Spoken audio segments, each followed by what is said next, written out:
Porque a sensação é de que as mulheres competem muito mais entre si do que os homens. Por que isso acontece? E como combater essa competição? O Elas por Elas de hoje vai falar sobre rivalidade feminina. Não sai daí que o programa tá só começando.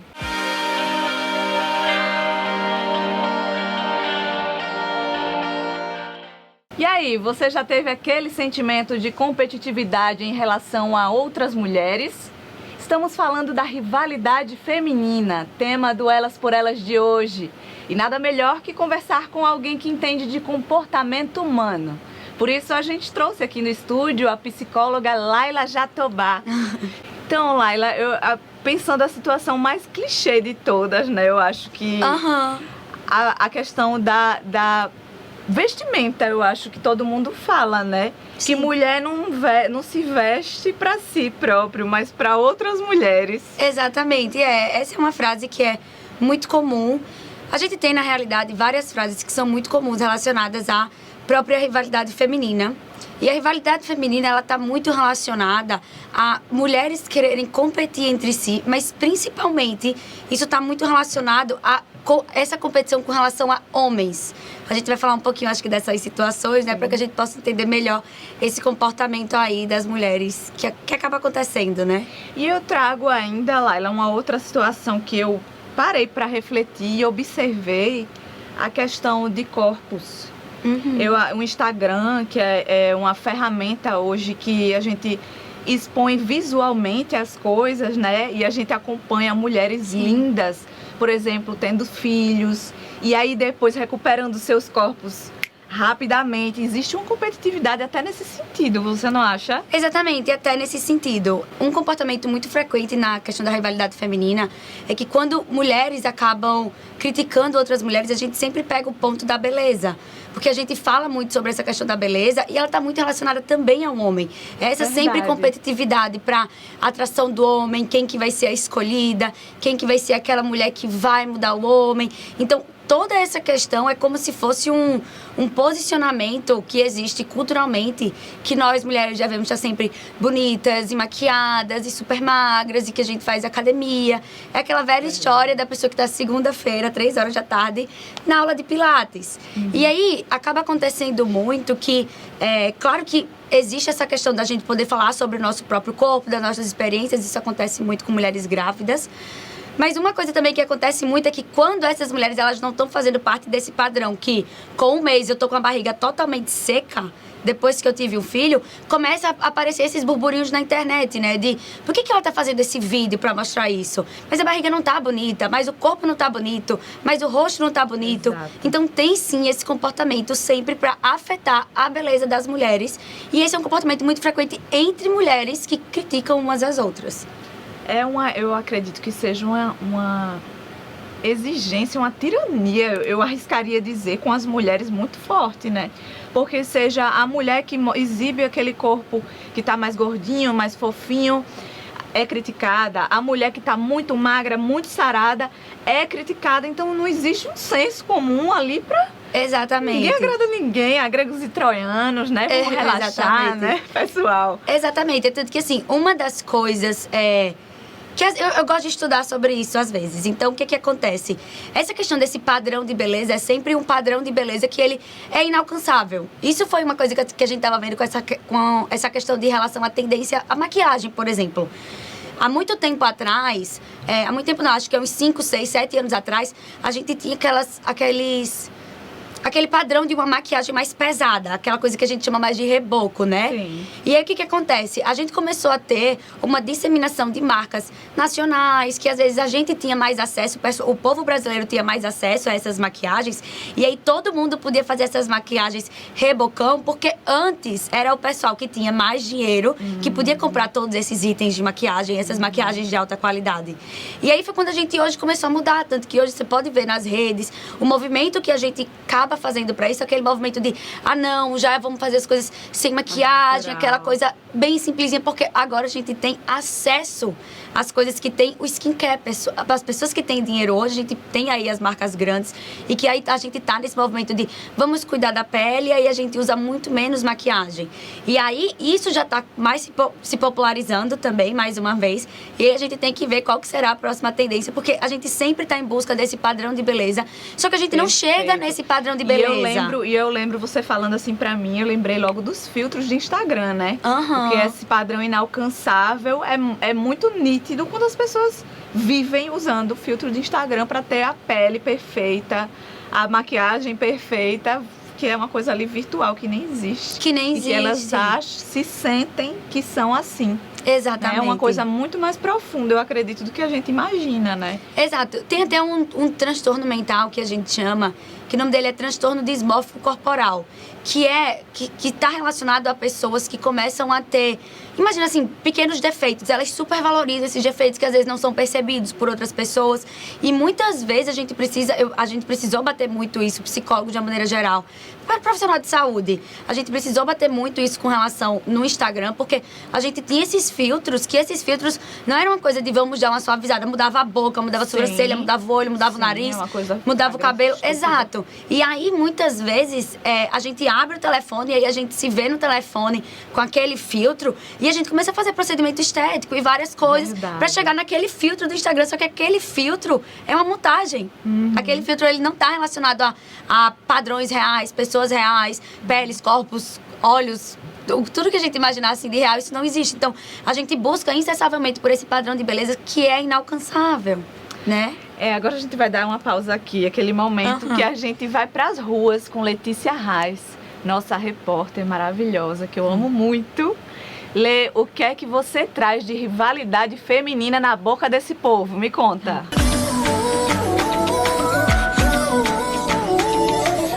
Comentários despretensiosos, um olhar torto, uma guerra de egos. Estamos falando da rivalidade feminina. E o Elas por Elas de hoje está aqui na Praça Centenário, no bairro do Farol, para conversar um pouquinho com a galera, para saber o que elas acham sobre esse assunto. Já aconteceu algum caso de rivalidade feminina com você? Sim. Conta pra gente. Na escola, várias meninas não gostam de mim por simplesmente eu existir. Eu passo, elas ficam olhando pra mim, algumas dão um empurrão. Eu passo normal, fico só olhando, mas eu não sei o que fazer quanto a isso. Mas já teve alguma briguinha, algum tititi? Não sou de discutir com ninguém. Eu tô olhando aqui pra você e tô sentindo. Já teve muita mulher discutindo por causa de você? Sim. Conta pra gente alguma situação. Um dia desse estava na praça, né? Uma vez veio a minha mulher, uma amiga minha, né? Me chamou. Do nada, ficou ciúme, começou a falar besteira demais, né? Comigo. E começou a brigar, bater nela, né? Disse que ia matar nela, por causa de ciúme, que muita coisa. Você acha que essa rivalidade feminina acontece por causa do ciúme? Sim, e muito. Conversando aqui um pouquinho com a Joyce antes, ela contou que já teve uma rivalidade no curso que ela faz. Conta pra gente. Foi porque teve um trabalho em grupo, aí era pra conversar e falar, tipo, se reunir, aí entrei em consenso e falar uma resposta. E eu e a minha amiga falava pra menina e ela não escutava a gente. Aí eu acabei discutindo com ela por conta disso. Mas isso acontece muito com você? Aqui no curso e lá na escola também. Raramente, mas acontece. Já brigou muito por causa de namorado? Não, por causa de namorado não. Porque eu acho que é uma perda de tempo brigar por homem. Agora, mais um pensamento masculino sobre a rivalidade feminina. Conta pra gente, o que é que você acha? Eu acredito que, trazendo para um ambiente de trabalho, eu acho que, por um certo lado, seja a inveja, né? A mulher vai fazer algo, vê uma outra que está fazendo a mesma coisa e começa a ter aquela inveja, não quer aparecer mais e tal.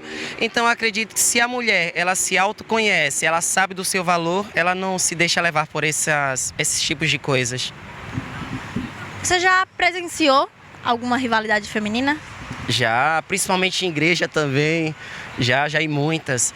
Dá até vontade de você chegar lá e falar, se valoriza, mas eu fico na minha e deixo elas se resolverem. Você já vivenciou algum caso de rivalidade feminina? Sim, no curso que eu estou fazendo. Conta pra gente. Que nas apresentações de seminário, algumas queriam ser mais do que as outras, assim, em conhecimentos. Mas elas não chegavam a um consenso que todas juntas poderiam chegar a uma resposta melhor para o que o professor estava procurando. Mas não, elas queriam estar sempre um passo à frente das outras, e isso não é bom. E nem na área de trabalho e muito menos na área de estudos, porque isso dificulta muito o conhecimento. Porque se a gente não se une no estudo e no trabalho, a gente não aprende, a gente só atrapalha a outra. Você aí no estúdio e eu aqui na rua. Vai querer encarar a Bárbara? Brincadeirinha. Olha a sororidade, hein? É com você aí no estúdio.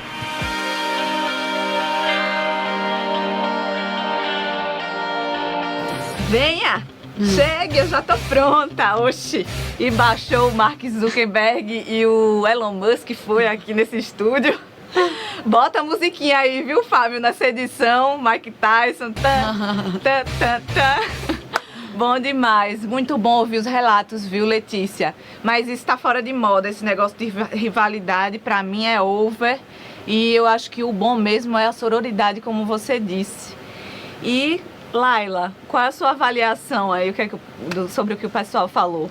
É muito essa questão, a gente tava falando aqui agora, não foi a gente comentando, sobre essa questão da vaidade, mas tem muito essa questão, é sobre conhecimento, é sobre vaidade, é sobre várias coisas, e isso, claro que isso acaba assim voltando pro padrão de beleza, a gente sabe sobre essa situação, mas esse é exatamente um ponto que é muito importante. Por exemplo, a gente escutou aqui vários casos de mulheres que estão competindo para ver quem que seria mais inteligente. Você percebe que isso não acontece com os homens, ou se isso acontece numa proporção muito menor? É a mesma coisa, a gente, sei lá, pega grandes empresas, grandes empresários. A gente sabe que existem homens, vários empresários, a gente não fica comparando o trabalho deles ou as questões dele. É quase uma coisa de, não, os dois são bem-sucedidos. Mas quando a gente começa a passar isso para uma questão mais da mulher, aí a gente já começa a mudar. Que fulana é mais inteligente e cicrana faz mais aquilo. Não existe essa questão de vamos juntos fazer as coisas para que isso funcione de uma melhor forma, né? Eu vejo que isso acontece muito, o pessoal estava falando aqui, ambiente de curso, ambiente de estudo e ambiente de trabalho. Também é uma questão, assim, muito presente.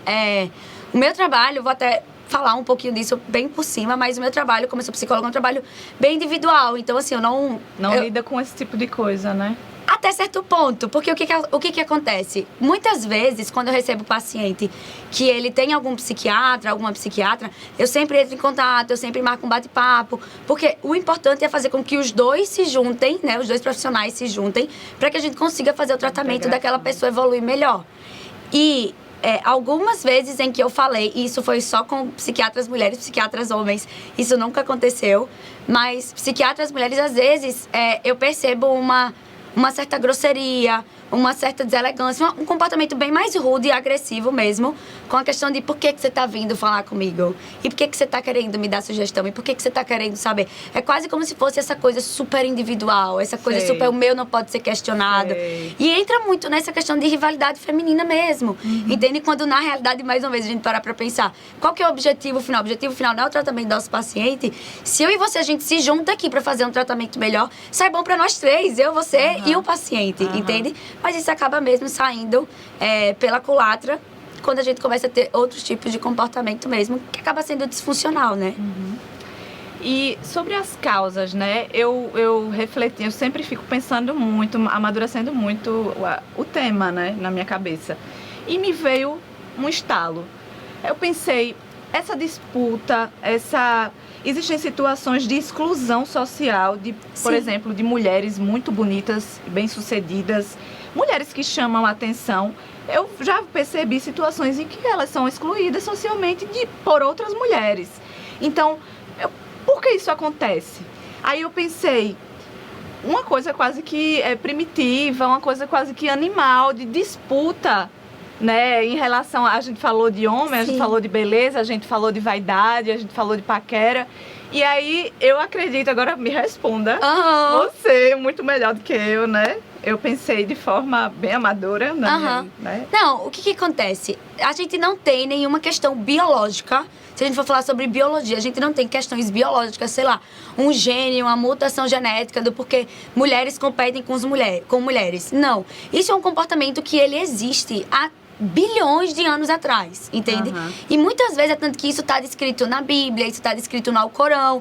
E se a gente for parar para pensar, a misoginia é esse preconceito contra as mulheres, entende? E que muitas vezes, muitas mulheres, inclusive, podem ser misóginas, por exemplo. E o que acontece? Nessa questão desse preconceito, o preconceito da misoginia, né? A gente tá falando sobre isso, é mais antigo do que o racismo. Pra gente ter ideia. É tanto que a gente fala de todos os preconceitos que a gente tem, a misoginia é como se fosse a mãe de todas. Ela surgiu muito antes do racismo, ela surgiu muito antes de outros preconceitos que a gente tem. E isso tá muito relacionado a essa questão, porque vamos pensar assim, bem antigamente, a mulher tinha essa questão de a mulher que tem que casar, e a mulher que tem que ser mãe, que tem que ser essa boa coisa, que é sempre gentil e amada. Isso. Entende? Todas essas coisas. Então, o que acontece? É como se a gente sempre tem essa coisa de quem vai ser a escolhida. Entende? Então, existe essa competição de Verdade. mulheres entre mulheres, porque se eu diminuo você, eu consigo ressaltar características minhas, só que na realidade isso não acontece, entende? Isso acaba gerando uma Quem briga vai entre ser a gente. escolhida. Ficou muito claro pra mim agora. Exatamente. Pegaram aí em casa quem vai ser escolhida. Então, isso é o motor de toda essa situação. É o motor de toda essa situação, porque a gente precisa sempre, não que a gente precisa, mas que a gente foi construída em cima disso, entende? Se a gente for ver os filmes da Disney, claro que a gente, sei lá, com personagens homens ou meninos, a gente tem realmente essa coisa de quem que é o bom, quem que é o vilão, mas nas mulheres a gente vê isso como se fosse uma coisa muito mais dentro de casa, entende? A forma que essa rivalidade acontece, muitas vezes é sutil, mas ao mesmo tempo agressiva, sabe? É aquela coisa do filme da Cinderela, entende? A moça que tem o sapatinho pequeno, sabe? E aí as outras, na história real da Cinderela, quando a gente vai ver que, na verdade, ela não é do Walt Disney, as irmãs da Cinderela, elas tiveram que cortar. Uma cortou o calcanhar e a outra cortou os pés para poder caber no sapatinho de cristal pequenininho. Nossa! Então, os comportamentos da gente acontecem para caber no sapatinho, né? Os sapatinhos seriam Exatamente. os padrões. Exatamente. Nossa, muito interessante, viu? Exato. É tanto que, assim, até a gente parar para estudar historicamente essa situação, a gente para ver as cores das unhas das mulheres, entende? A mulher que passa o batom vermelho, na época, era prostituta. Sim, Quem verdade. usa o esmalte vermelho era prostituta. A unha francesinha também era da prostituta. E aí, era como se fosse uma forma das mulheres que não eram, chegar e falar, não, eu não faço isso, então, ó, eu não tenho esmaltes que chamam atenção e um batom que chama atenção, não tenho essas coisas, entende? E sempre tem essa questão dessa separação, entende? Historicamente, isso sempre existiu. Fantástico. E, assim, a gente hoje, eu vejo, minha visão, né? Isso é Sim. pessoal. Eu vejo que tem uma movimentação diferente. Que existem também mulheres que resolvem nadar contra a maré para apoiar mulheres. Sim. A gente vê muitos perfis, porque é uma coisa muito atual, essa coisa de Instagram, de você ver perfis de mulheres que estão engajadas nisso, Aham. de fazerem outras mulheres se sentirem bem, se sentirem normais, se sentirem com problemas reais. Sim. Então, a minha pergunta para você é: como a gente poderia agir no dia a dia, nas nossas atitudes, nas nossas falas, para a gente não ser conivente com essa rivalidade? Olha, então, o primeiro ponto é a gente se perguntar, toda vez que a gente pensar em criticar uma mulher, alguma coisa, a gente se perguntar o porquê, entende? Porque, assim, uma coisa, claro que a gente não vai ficar passando a mão na cabeça, vou dar um exemplo. Uma mulher que é racista, a gente simplesmente não tem como passar a mão na cabeça com relação a isso. Sim, claro. Só que o ponto é a gente se perguntar antes de a gente criticar, antes de a gente ter essas falas que são mais julgadoras, da gente se perguntar qual que é o real motivo mesmo, qual que é o real motivo de eu estar criticando aquela mulher. Porque às vezes, se a gente fosse perguntar, talvez essa mulher não tenha feito nada de errado, talvez Sim. essa mulher ativa inseguranças nossas. Verdade. E a gente quer, de certa forma, ativar inseguranças ou mostrar para as outras pessoas que essas mulheres não são tudo isso. Então, esse é um ponto que é muito importante.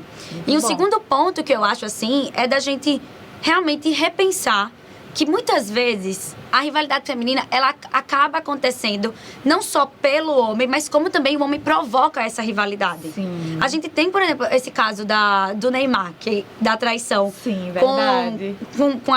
Com a moça dele que tá grávida, né? A mulher dele que tá grávida. Então, o que acontece?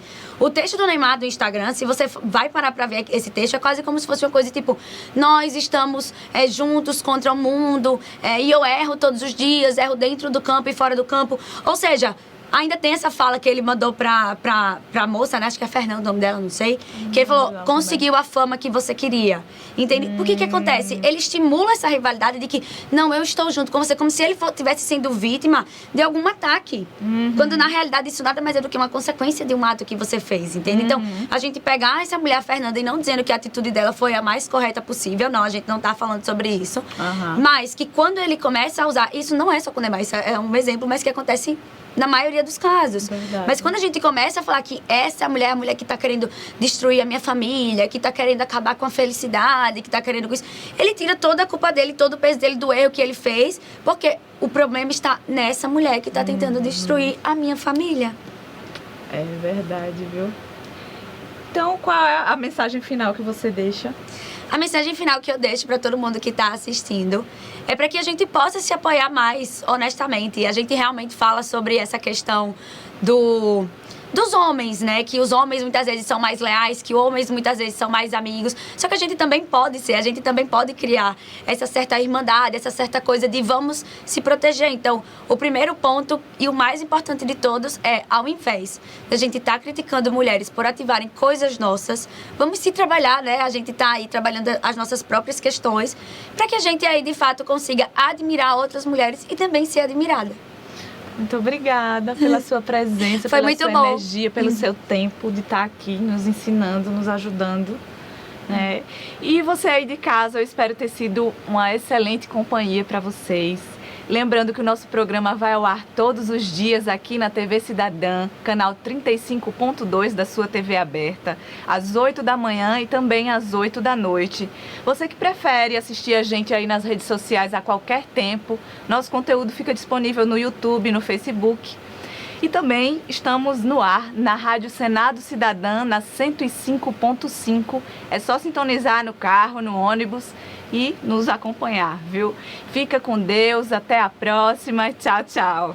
Tchau.